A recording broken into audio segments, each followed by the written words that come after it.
Bienvenidos a la presentación de la clase de Ven, Sígueme de esta semana titulada Para que salgas triunfante, que comprende las secciones 10 y 11 de Doctrina y Convenios.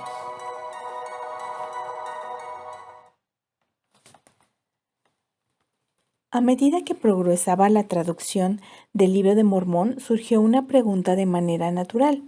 ¿Qué debían hacer José Smith y Oliver Cowdery en cuanto a las páginas de la traducción que se habían perdido? Lo lógico hubiera sido regresar y volver a traducir esa parte, pero el Señor podía ver algo que ellos no podían ver. Mi sabiduría, le dijo al Señor a José, es más potente que la astucia del diablo. Este mensaje es tranquilizador en una época como la nuestra, en que los continuos esfuerzos del adversario por debilitar la fe se están intensificando. En estas secciones podemos encontrar los consejos de lo que podemos hacer para enfrentar a Satanás y para ser partícipes de la obra de nuestro Padre Celestial. El primer tema que vamos a ver es Satanás procura destruir la obra de Dios. Vamos a hacer un poco de repaso del contexto histórico. A estas alturas, José Smith ya había enfrentado en varias ocasiones el poder del adversario. En José Smith Historia 1:15, cuando José Smith hace su oración para saber qué es lo que debe de hacer, él dice lo siguiente: súbitamente se apoderó de mí una fuerza que me dominó por completo y surtió tan asombrosa influencia en mí que se me trabó la lengua, de modo que no pude hablar.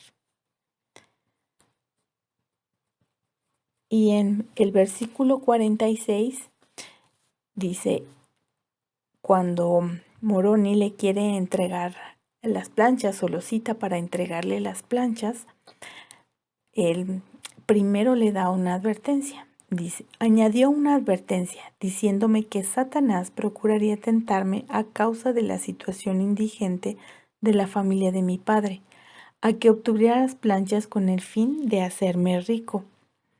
Esto él me lo prohibió y dijo que al obtener las planchas no debía tener presente más objeto que el de glorificar a Dios y que ningún otro motivo debía influir en mí sino el de edificar su reino. De lo contrario, no podría obtenerlas. Moroni le advirtió que Satanás le iba a tentar. Y en el libro de Santos, tomo 1, capítulo 3, leemos que dice, mientras caminaba José pensaba en las planchas. Aunque sabía que eran sagradas, le costaba resistirse a pensar en cuánto valdrían. No podía dejar de pensar en que ahora sabía exactamente dónde encontrar un tesoro lo bastante grande como para librar a su familia de la pobreza. Más adelante dice, asombrado José se preguntó nuevamente cuánto valdrían las planchas. Extendió la mano para tocarlas y sintió como una descarga que recorrió su cuerpo. Alejó rápidamente la mano, aunque luego intentó tomar las planchas 2 veces más, y cada vez que lo intentó volvió a recibir una sacudida. José Smith menciona aquí que tuvo una serie de pensamientos que, a pesar de que Moroni ya le había advertido que iba a ser tentado por Satanás para querer vender las planchas, de todas maneras él tuvo esos continuos pensamientos mientras caminaba hacia el lugar donde se encontraban las planchas. Finalmente, Moroni él preguntó, ¿por qué no puedo obtener el libro?, exclamó. Y Moroni le dijo, porque no has guardado los mandamientos del Señor. Es decir, había permitido que esos pensamientos de vender las planchas para obtener un lucro pudieran penetrar su mente. También leemos en esta sección, en la sección 10, que José Smith había empezado a traducir las planchas y habían hecho 116 páginas, las cuales le fueron prestadas a Martin Harris. En el encabezado de la sección 10 leemos que dice: en esta el Señor le informa a José de los cambios que hombres perversos habían hecho en las 116 páginas manuscritas de la traducción del libro de Leví. En el libro de Mormón, estas páginas manuscritas se habían perdido de las manos de Martin Harris, a quien habían confiado las hojas provisionalmente. El vil designio consistía en esperar hasta que se tradujera de nuevo la materia que contenían las páginas robadas y entonces desacreditar al traductor, mostrando las discrepancias causadas por los cambios. En el libro de Mormón se indica que el demonio había concebido este propósito inicuo y que el Señor lo sabía aún mientras Mormón, el antiguo historiador nefita, hacía un compendio de las planchas acumuladas.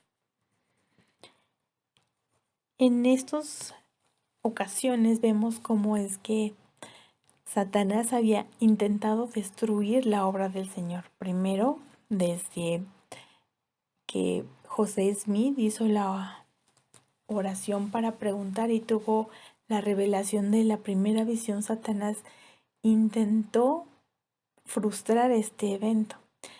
Después, cuando José Smith iba a obtener las planchas, él lo tentó para que pudiera hacer cosas incorrectas, lo tentó a través de los pensamientos. Y por último, a través de frustrar la obra de la traducción del libro de Mormón. ¿Cuál es el objetivo de Satanás que se nos enseña en la sección 10 de Doctrina y Convenios?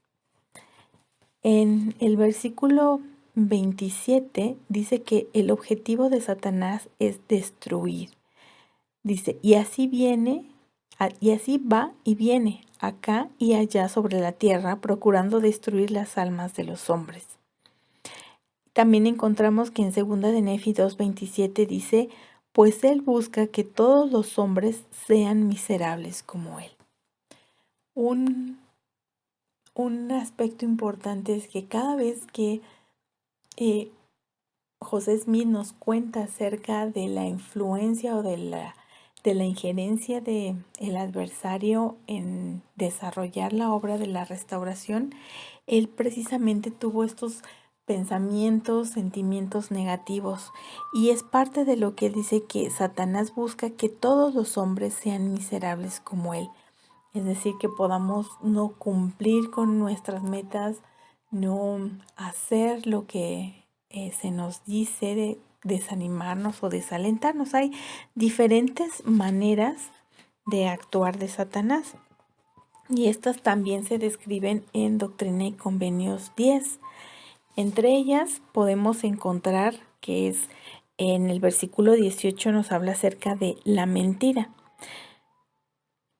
El Señor había previsto que los hombres dirían que José Smith había mentido en sus palabras y que no tenía ningún poder.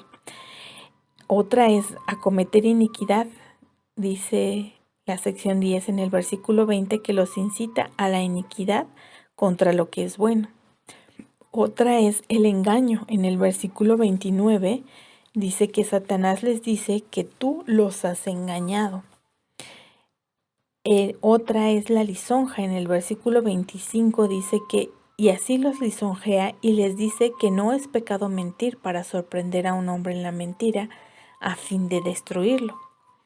Una de las lisonjas que utiliza Satanás también en la actualidad es decir a las personas que él no existe, que no existe, que no tiene influencia y que solamente la idea que tenemos de que existe, que existe Satanás. Otra manera de actuar de Satanás que se nos enseña en la sección 10 es a través de la adulación. En el versículo 29 dice que y así los adula para que cometan iniquidad. Otra, en el versículo 32 dice que es endurecer el corazón. Satanás endurecerá el corazón del pueblo para que no escuchemos, para que no seamos sensibles a los susurros del Espíritu Santo. Otra manera que enseña Doctrina y Convenios es la ira. En el versículo 24 dice, Él incita a sus corazones a la ira con esta obra. Otra manera es por medio de la contención. Dice, sí, Satanás incita el corazón del pueblo para que contiendan. Otra manera de actuar es a través del desaliento. En lo que leíamos en José Smith, Historia 1.16, dice que él sintió hundirse en la desesperación y entregarme a la destrucción. Cuando Martin Harris pierde las planchas, él precisamente se sintió de esa manera, desesperado, pensando que no iba a poder cumplir el mandato que el Señor le había dado. Otra manera también es a través del temor o la duda o los pensamientos que tenemos. Cuando dice José no podía dejar de pensar en que ahora sabía exactamente en dónde encontrar un tesoro lo bastante grande como para librar a su familia de la pobreza. El temor que podía tener José Smith de enfrentar el mundo, el hombre natural, también es una manera en la que Satanás busca destruir, en este caso la obra, pero también destruir a nosotros mismos, destruirnos a nosotros como personas. Por eso es importante que podamos aprender cómo es que Satanás actúa y definir si en algún momento podemos tener alguna de estas características, empezar a notar que esto viene de Satanás. ¿Cómo es que él actúa? Repasando una de las citas que ya habíamos visto en anteriores clases, dice que David Whitmer informó que el profeta José Smith reveló o enseñó 3 orígenes de revelación. Algunas revelaciones provienen de Dios, otras de nosotros mismos y otras provienen de Satanás. Aunque Satanás puede comunicarnos pensamientos y de esa manera darnos revelación, entre comillas, no le es posible saber si esos pensamientos han germinado a menos que les sean mostrados con palabras o acciones. Esto viene en el discurso Los 2 aspectos de la oración del elder Francis M. Gibbons, dado en octubre de 1991. Es entonces a través de los pensamientos que muchas veces Satanás quiere hacer cambiar nuestro corazón. Ese es el objetivo de Satanás, cambiar nuestro corazón. Es decir, plantar en nuestra mente ciertos pensamientos de lo que vimos anteriormente, de iniquidad, de contención, de engaño, de ira, de enojo, de orgullo. Y entonces él no puede saber si estos pensamientos han germinado o no hasta que no hagamos algo que demuestre que hemos hecho esto. Y el objetivo es cambiar nuestro corazón, es decir, cambiar las intenciones de nuestro corazón. En la sección 10 también se enseña esto. En el versículo 20 dice que Satanás ejerce un gran dominio en sus corazones, es decir, ha puesto tantas veces alguna idea incorrecta que su corazón ya empezó a cambiar. También dice en el versículo 21, y corruptos están sus corazones y llenos de maldades y abominaciones, y aman las tinieblas más bien que la luz, porque sus hechos son malos, por tanto no recurren a mí. Esa es una de las razones por las cuales podemos cambiar nuestro corazón y alejarnos del Señor. Y en el versículo 26 dice, y los conduce hasta que arrastra sus almas al infierno, y así hace que caigan en su propio ardid. Podemos ver entonces la importancia que tenemos de controlar nuestros pensamientos. El elder Rulon C. Graven En el discurso La tentación dice que la tentación es como una fuerza magnética que sujeta en su poder a un objeto de metal.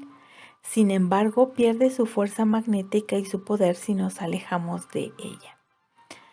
Es decir, una de las cosas que tenemos que hacer es precisamente alejarnos de esa influencia o cambiar nuestros pensamientos una vez que veamos que tenemos pensamientos o que nos demos cuenta que empezamos a tener pensamientos malos o pensamientos que no son correctos, pues lo que tenemos que hacer es precisamente alejarnos de ello. Y vamos a ver precisamente para esto lo que el Señor nos aconseja. El siguiente tema es: la sabiduría del Señor es más potente que la astucia del diablo. Primero que nada me gustaría definir qué es sabiduría. En la guía de estudio de las Escrituras dice que la sabiduría es la capacidad o el don de Dios de saber juzgar correctamente. La sabiduría se obtiene mediante la experiencia y el estudio y al seguir los consejos de Dios.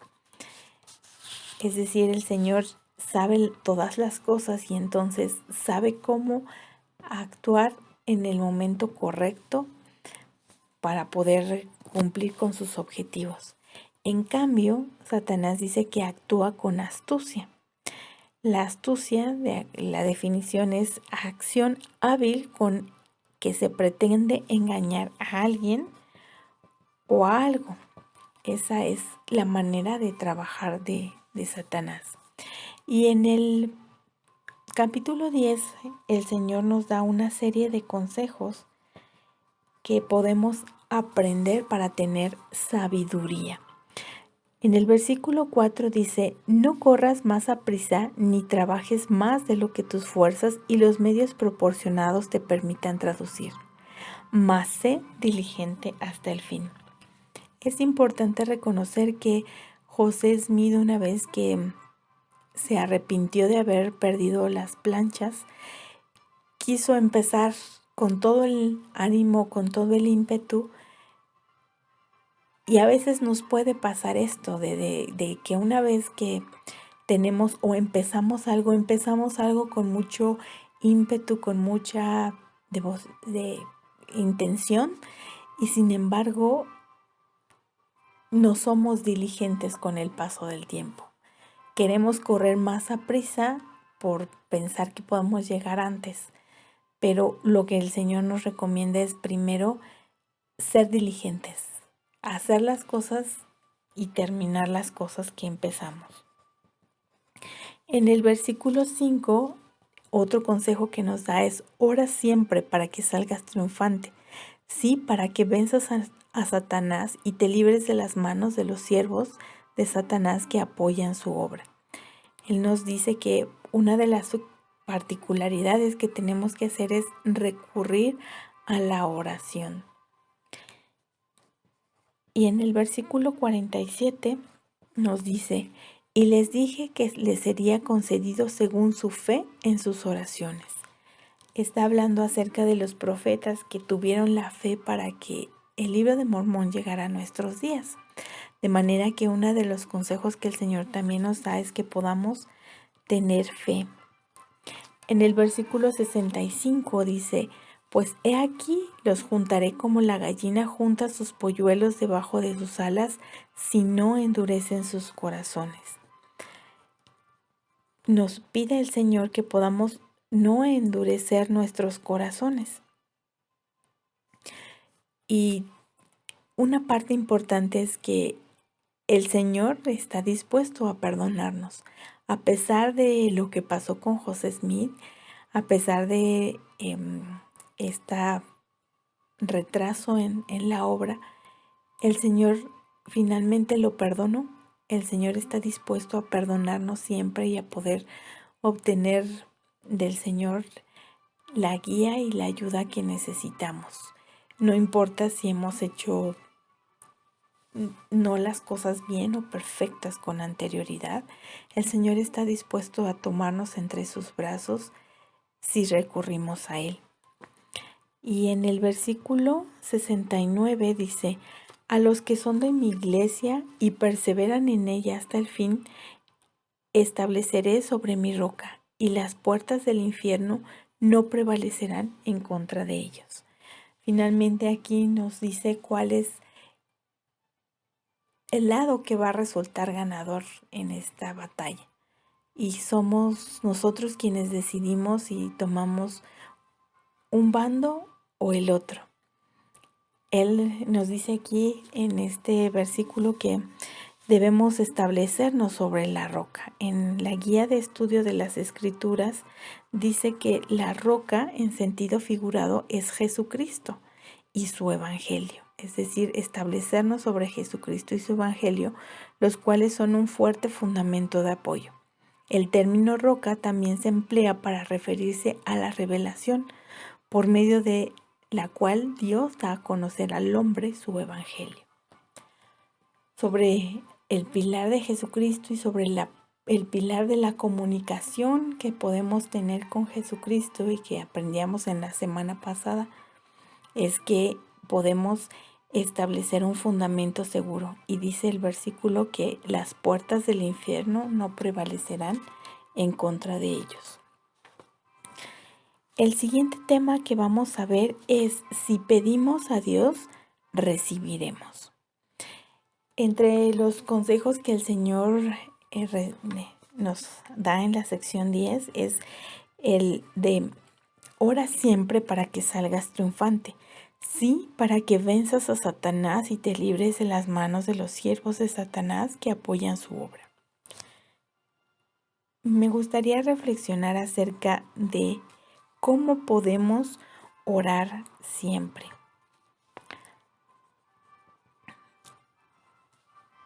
¿Qué es para usted orar siempre? En el discurso, el Señor Jesucristo nos enseña a orar del elder Juan A. Uceda. Él dice: de manera que en el momento de la oración es un momento muy, pero muy sagrado.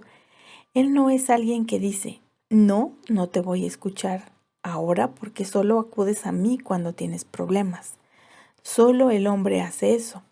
Él no es alguien que dice: es que no te imaginas lo ocupado que estoy ahora.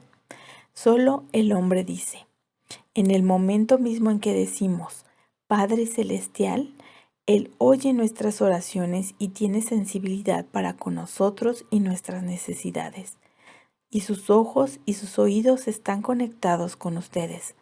Él lee nuestra mente y siente nuestro corazón.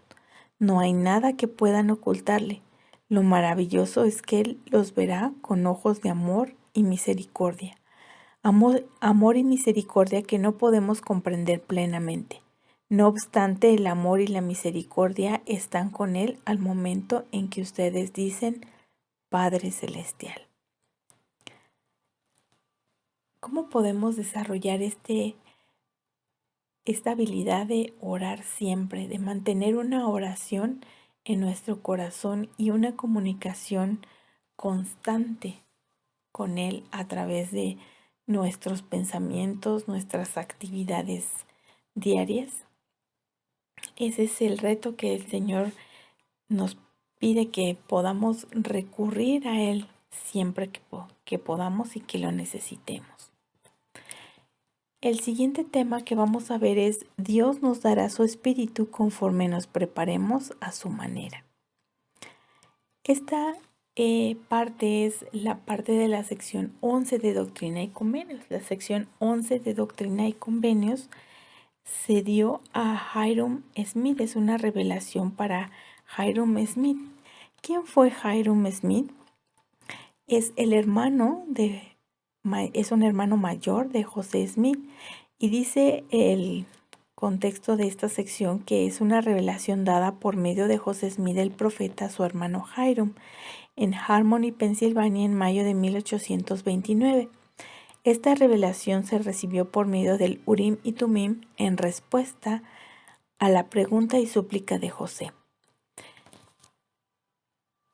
En él se dan algunas de las partes que también aplican a nosotros. En el versículo 12 dice: Pon tu confianza en ese espíritu que induce a hacer lo bueno, sí, a obrar justamente, a andar humildemente, a juzgar con rectitud. Y este es mi espíritu. Una de las partes importantes que dice aquí es que debemos ser, o que le recomendaba a Hiram Smith, ser guiado por el Espíritu Santo. Y la hermana Julie B. Beck, en el discurso "Y sobre mis siervas derramaré mi espíritu en aquellos días", dice que la capacidad de reunir los requisitos para recibir revelación personal y actuar de acuerdo con ella es la aptitud más importante que se puede lograr en la vida. El Señor estaba pidiéndole a Hiram y también a nosotros que la parte principal es que pudiera desarrollar esa confianza en el Espíritu Santo y en poder actuar de acuerdo con ella. Pero también estos versículos dicen que este es para todos, esta revelación es para todos nosotros. En el versículo 27 dice: He aquí, hablo a todos los que tienen deseos buenos y han metido sus hoces para cegar. Toda aquella persona que trabaja en la obra del Señor, esta sección es para toda la persona que desea trabajar en la obra del Señor, de cómo hacerlo de una mejor manera. ¿Cuáles son los consejos que el Señor nos da en esta sección para poder servir en su obra? Bueno, en el versículo 5 nos dice que tenemos que pedir. En el versículo 6 nos dice que tenemos que guardar sus mandamientos. En el versículo 7 nos pide buscar sabiduría. En el versículo 8 dice hacer mucho bien en esta generación. Me gustaría compartir una cita que encontré sobre lo que significa hacer mucho bien. El elder John C. Pingree Jr. en octubre del 2017, en el discurso "Tengo una obra para ti", dijo: Cuando regresé de mi misión de tiempo completo, extrañaba el propósito diario del que había disfrutado. Obviamente necesitaba guardar mis convenios, recibir una educación, establecer una familia y ganarme la vida. Pero me preguntaba si había algo más o incluso algo especial que el Señor quería que yo hiciera. Después de meditarlo por varios meses, leí este versículo: Si quieres, serás el medio para hacer mucho bien en esta generación. El Espíritu me ayudó a comprender que el propósito principal de las asignaciones divinas es bendecir a los demás y hacer mucho bien. Podemos abordar las decisiones importantes de nuestra vida, como qué estudiar, en qué trabajar o dónde vivir, dentro del contexto de ayudar a los demás. Otra de las consejos que el Señor nos da en esta sección es predicar el arrepentimiento. Para esto me gustaría recordar que el presidente Russell M. Nelson nos habló hace 2 años acerca de lo que significa el arrepentimiento, es decir, predicar el cambio en nuestro corazón, el volvernos al Señor. Eso es lo que el Señor pide a las personas que se dedican a su obra. En el versículo 12 dice, otro de los consejos que el Señor nos da es: pon tu confianza en el Espíritu Santo, lo que veíamos en un principio. Otro consejo que nos da es allegarse a Dios, es decir, buscar estar en contacto continuamente con Él. En el versículo 21 dice: obtén mi palabra. Primero procura obtener mi palabra. Es importante que podamos estudiar y deleitarnos en las palabras de Jesucristo para poder atesorarlas en nuestro corazón. Otro consejo que da es: buscad el reino de Dios, en el versículo 23. Y finalmente en el versículo 24 dice: edifica sobre mi roca. El elder Dale H. Mills citó en su discurso El camino de perfección del reino, dice: declaramos al mundo que el reino del Señor no es, de ninguna manera, una comunidad exclusiva. El Señor invita a toda la gente a viajar a través del sendero de la perfección de verdad divina. La recompensa, Él promete gozo y felicidad eternos. El valor de la entrada es un corazón quebrantado y un espíritu contrito, y el deseo de seguir sus pasos. Escuchen la voz del Señor al respecto. He aquí hablo a todos los que tienen deseos buenos y han metido sus hoces para cegar. Hermanos y hermanas, el meter nuestras hoces para ayudar a edificar el reino de Dios debe ser el enfoque más importante de nuestra vida. Parece razonable señalar que todos estuvimos de acuerdo con ello en la vida preterrenal. Las decisiones clave que tienen que ver con el estudio, la carrera, el matrimonio y el uso mismo de nuestro tiempo, talentos y recursos deben centrarse con espíritus de oración en la mejor forma de servir al Maestro, edificar su reino y perfeccionarnos en él. Y hasta aquí llegamos con la presentación de la clase de hoy. Gracias por escucharnos. Recuerden que pueden descargar esta presentación en PDF en la caja de este video o verla a través de Google Slide. Si tienen algún comentario o otra enseñanza que quisieran hacer, pueden hacerlo a través de los comentarios. Gracias.